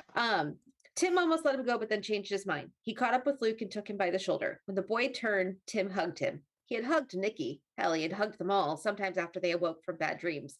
But this one meant more. This one meant the world, at least to Tim. He wanted to tell Luke that he was brave, maybe the bravest kid ever outside of a boy's adventure book. He wanted to tell Luke that he was strong and decent and his folks would be proud of him. He wanted to tell Luke that he loved him, but there were no words, and maybe no need of them, or telepathy. Sometimes a hug was telepathy. Yeah. Yay, let's do rankings. I just wanted to point that out because that's a great ending line.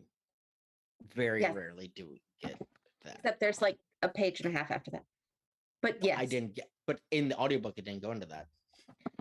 it did. Yes, it did. Because after that, then it gets to Luke on the bus and how he had the crumpled up cigarette box from Kalisha. So Mhm. Damn, I ended early today. I forgot about that. Because I hit Either way, stop. I though, was like, it okay. gets to a really Right. nice culmination. It does. Yes. It for both of our main characters because they really are two completely different stories that verge Yep. pretty well, I think. all right, Luke, I'm pressing buttons. Oh God. Okay, I'm ready to unpress buttons on my end. This, Mhm. Ready? no. Oh no. Oh, why is it so dumb? It didn't like that. No. Did not like that. I'll tell you that much. Should I make it stop? Make it stop. Make it stop. Oh, hold on. Let's see if I can just. Oh, why is it this? Man, Zoom does I some mean, things it's- well. It's only not worked. This is the second time. Oh, I can don't know people which still button hear this is. us? I'm sure they can still hear us, and they're wondering what I'm complaining about. Other than they can see that the thing has disappeared. Yep, they see the pink screen. Yep. I'm looking at it now. It just caught up. So sorry, folks. Or Okay, so what you unshare, can't unshare it. see- You have Yes, to unshare sir. it. We'll see if I I can did. get it back. Last time I couldn't get it back. That happened. Aw. We are invisible. It's fine. Yes. You know what I'm gonna But- do? What are you gonna do? I'm gonna jump out of the call real quick and get right back in because I have to get a new window. Let's try it Okay. again so they can hear me for a Okay. second. And you guys will be back soon. I'll just Yeah. hum and sing to the crowd real quick. Hold on. Okay, guys. I hope he lets us back into the. Right. Well, you have to Oh, let it's just gonna you be have to Luke. let me into the call because you But have to. you're admit- You're live. It could just be you talking to You're the right. masses. I could just talk about where the real answer needs to be. That's true. When you leave, you need to make me the host again. No, I don't, because it just forces one of you two to be the host. Yeah, there we go. Sometimes. Goodbye. Oh, not end meeting for all, just leave meeting. Uh-huh. So leave. Okay, assign new host. There we go. Okay, I'm used to just getting kicked out of a call. Oh wait, they so- can't see my face. Yeah, there you go. So you guys can hear me still, hopefully. I'm gonna get back into the call. Zoom, man, these technologies are so great, except for that most of them aren't. They're so not great sometimes.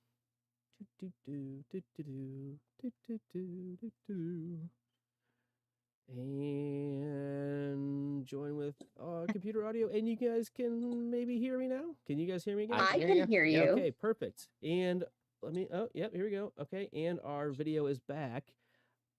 Okay. Do we? We will not be sharing. I don't think it's Yep, worth yep. it on this one. Well, we'll do a quick Okay. rundown. We'll just do a quick top 10 rundown. They're so I can do them long. quick. Okay. Number 1, Dolores Claiborne. Number 2, 11/22/63. Number 3, Pet Cemetery. Number 4, Dr. Sleep. Number 5, Green Mile. Number 6, Miss Mercedes. Number 7, Misery. Number 8, Needful Things. Number 9, The Outsider. And number 10, Joyland. That's our top 10. We got 24 of them in there, but going for 25 now. And we'll let you know where this one falls in the rest of the list once we're done. So, with that said, I don't know. I was busy trying to problem solve. I mean, mine's typed in. Yep. Mine is not. I don't think it's the right answer, the one that I have written in, but I wrote one in. Mine's close enough to where I actually want it. Because the list is so broken.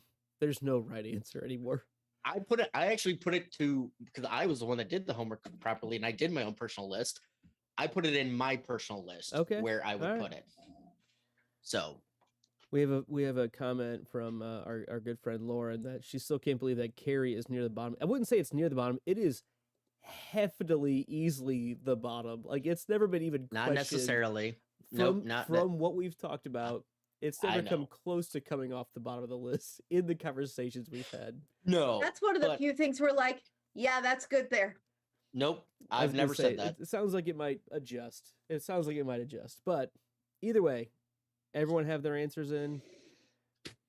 Yep. Yes. All right, on go. 3, 2, 1, go. Okay. Wow, okay. All Big right. split. Okay. So I ranked it at number 5. I put it. I actually wanted it below the Green Mile, but I wanted it high up there, so I ranked it as good as the Green Mile, but above Mr. Mercedes. Luke put it at number 8, correct? Yeah. So Luke was looking. I basically put above it better than Needful Things, but not as good as Misery. Okay, fair. And Melissa put it at 16, correct? Yep. Which falls under it. Puts it above it, under it. Okay, we'll rank it. Yeah, because I'm moving the list now. It was 15. Oh, gotcha. Gotcha. Okay. Yep. She's already on it, so it falls into number 9 then on the list. So I'm actually okay with that.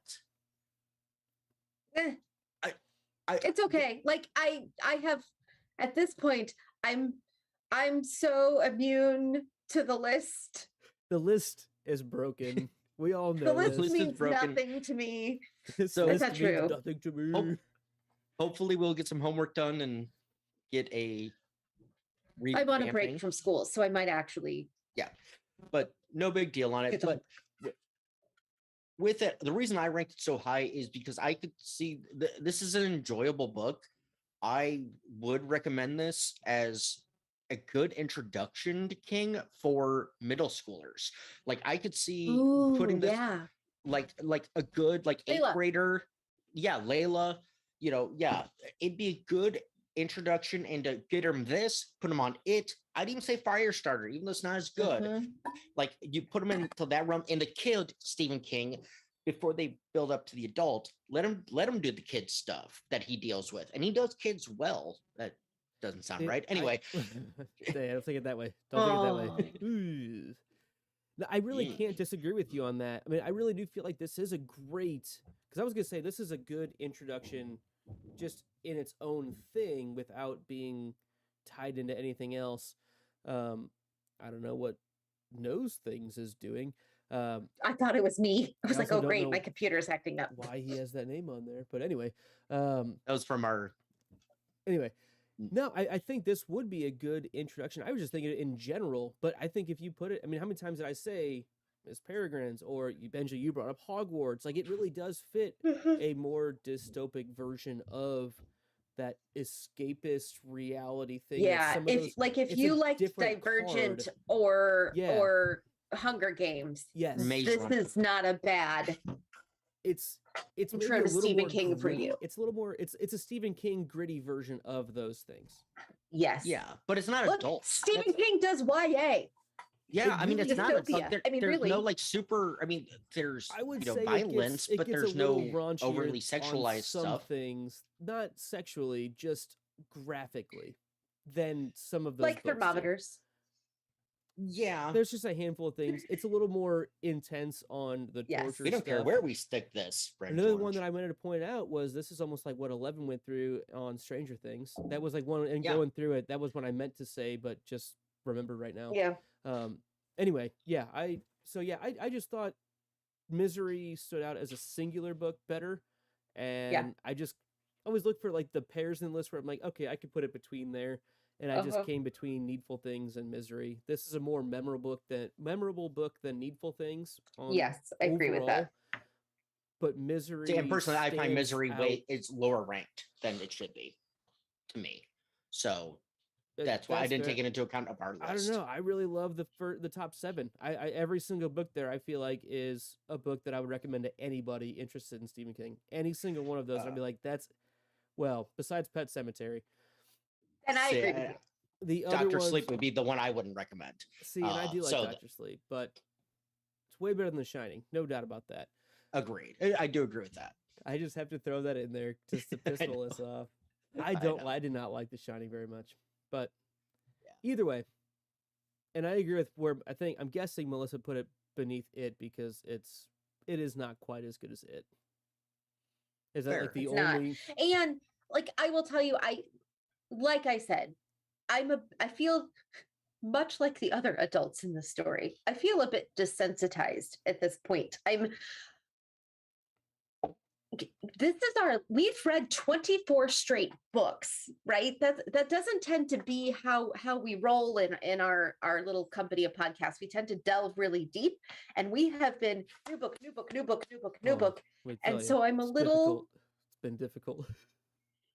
like we just finished a 24. We didn't miss a month, boys. 24 straight months of a new book. Hey, high fives all around.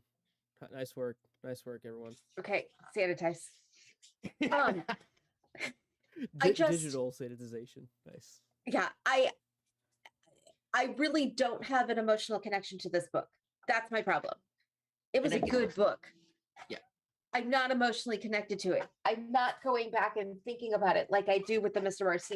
Mercedes like trilogy. I will tell you, like Joyland has kind of stuck with me more than I thought. But 11/22/63, I've like no connection to that. Does that make sense? So like, I think Sure. I need the break that Yeah. this next 6 months will give me. I almost feel like Yeah. I don't want to go back through and think about these books to make my list yet because I need to be away from them. Because I find that I like books better or worse after I've had some time to like digest and then process them farther away. So So for me, can I need some time for that because, and then like what we're going to be doing next, where we're taking The Stand and we're breaking it up into about 200 pages a piece. We are gonna. I've already read it. I love like it's going to be a slow digestion that I can spend Yeah. time sort of perusing my list of all the things to think that through a little better. Other than Pet Cemetery, it's going to be way different.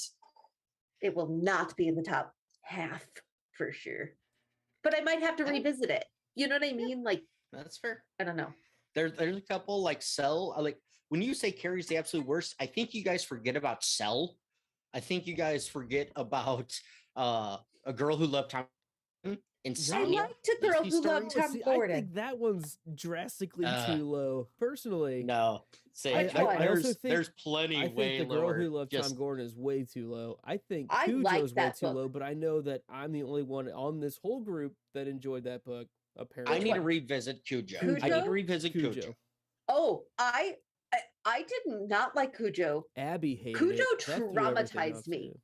too. Yeah, good. That means it's a Yeah, good book. I need to revisit. That's what I'm that. saying. Like you have, yeah. And that's the thing, like So- with this combined list that, and again, maybe we're just delving into this being a 3-year complaint almost of because of the time we spent dealing with it, but it's taking however you want to judge a book compared to another book. There's an different number of ways you could. This book might mean something to me that it puts it above this. Might not be a better book, but I'm choosing Yeah. this over that for this specific reason. The other So thing I- you have to remember is that it's that timepiece. I just finished this 2 weeks ago, but I finished this 2 years ago. Yeah. So how can I know. say that this Recency book is better bias. than this book Well, when yeah, this book absolutely. has sat with me that whole time? And that's Does that where- make sense? absolutely. And like me, not having read a single one of these before I read the others, Yes. like, yeah, the ones that get voted low early tend to stay lower in this system, whether or Yes. not, because Yes. there is the recency bias and there is also the building upon things bias that Yes. we have the advantage of going it somewhat timeline Exactly. chronologically. So So Yeah. there's some ideas, and we have 6 months to hash it out till we get to add the stand into our list of where it falls. So Yeah, I I'm think that's glad fair. Melissa you said that. I think that's fair. Because I was going to ask, can we talk since we brought it up? Yes, we're doing the stand over the next 6 months, and then we will figure out with hopefully audience input of what you want to hear next. After that, let us know. Oh, are we good? Final thoughts. I think that's good. Final thoughts on this I- book. I think that was kind of our I final think- thoughts good. segment. That's I fine. think it's more just final thoughts, like at On the closing end of out an era. this version of the show. We've done 2 years So- of single book per month, and maybe I don't know, that almost feels like a yeah. bigger topic than what I want to go into It's right now. okay. I did mine. I need some time Yeah. to process. I'll put mine. I've liked this format. I'm glad we're switching to 6 months because I need time to build up other books in my Audible account. So if I could just download this one, which actually I already have downloaded, so I don't even have to waste an extra token, and I can get 6 different books from other authors and not have to wait for my once a month because I'm cheap and I don't want to buy more tokens. I'm looking forward to expanding my library a bit, to having a few other books to read and everything. I've read The Stand. It's a book. It's good. It is enjoyable. I'm looking forward to going through it with you guys. So here's the next chapter. Yeah, for me, I will be honest, I'm looking forward to going a little bit more of what I'm used to on section by section. It doesn't need to be chapter by chapter because that can be detrimental too.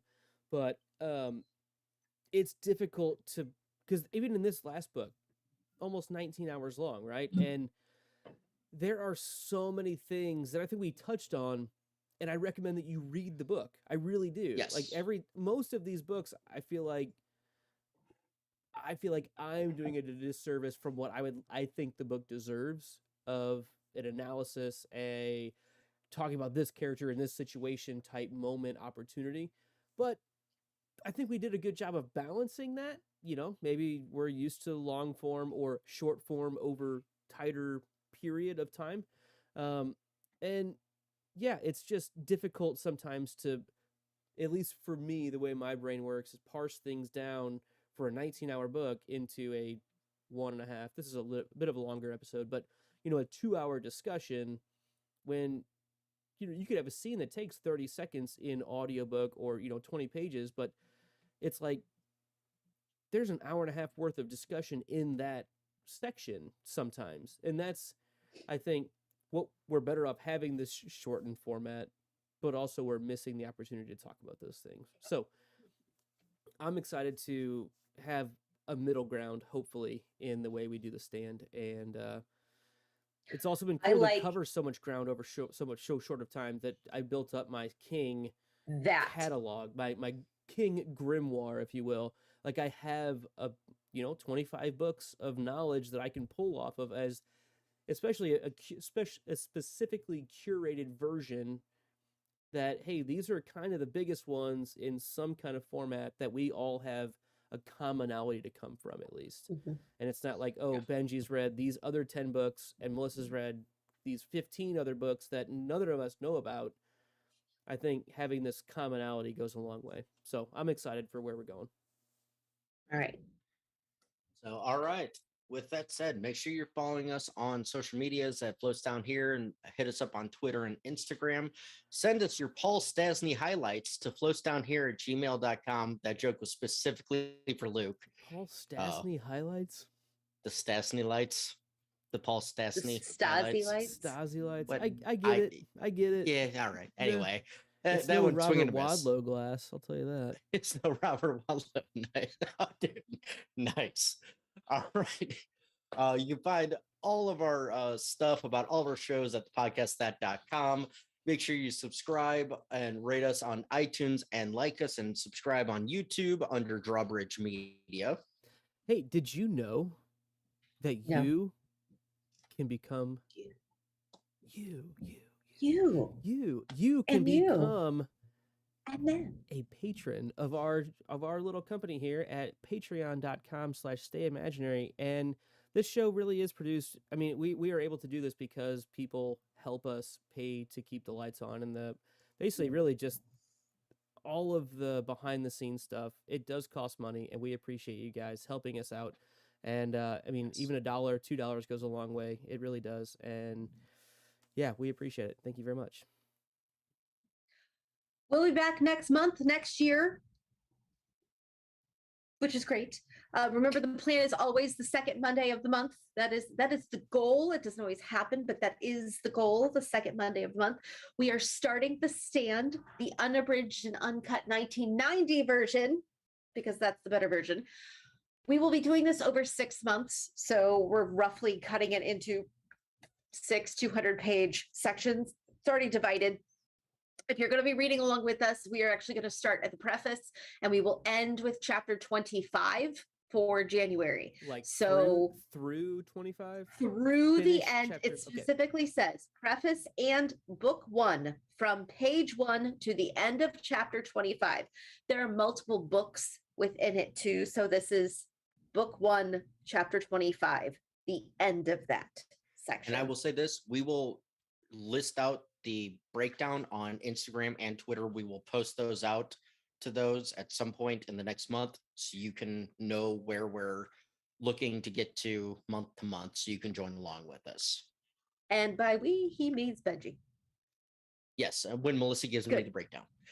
There, it's in there. It's all in know, there. It's I already in the know. workbook. There, you go with God, man. Okay. Anyway, so we're gonna start with The Stand. I'm very excited because this is like one of my little close and near and dear to my hearts, and Mother Abigail and all of them. So I can't wait. I'm excited. Come on, 2022. You'll Real- flow too. Benji, oh, sorry, Oh. we just got a really Yeah. good question in the chat. You Oh, know, someone okay. doesn't like Patreon. How come they can't do a super chat? Because we don't have quite enough subscribers to get super Exactly. chats. So if you are out there listening, help us get more subscribers here on YouTube, and that is another way that people can help support us. You know, send to your friends. It's free to subscribe. Just say, hey, subscribe to this page. They don't post a lot. They're not going to blow up your feed, but it helps them out. Yeah, and you Just can also help look us out. at thepodcastthat.com/support us for other ways that you can help support our company, like our Amazon affiliate links and things like that. So Exactly. check those things out. But yeah, those are the ways that you can help support us outside of Patreon. Haven't said that in a while. So good catch, Yeah, Jake. no. Thanks. Good. Thanks, Jake. And you'll float too. Stay imaginary. Thanks. Good night, guys. The podcast that floats down here.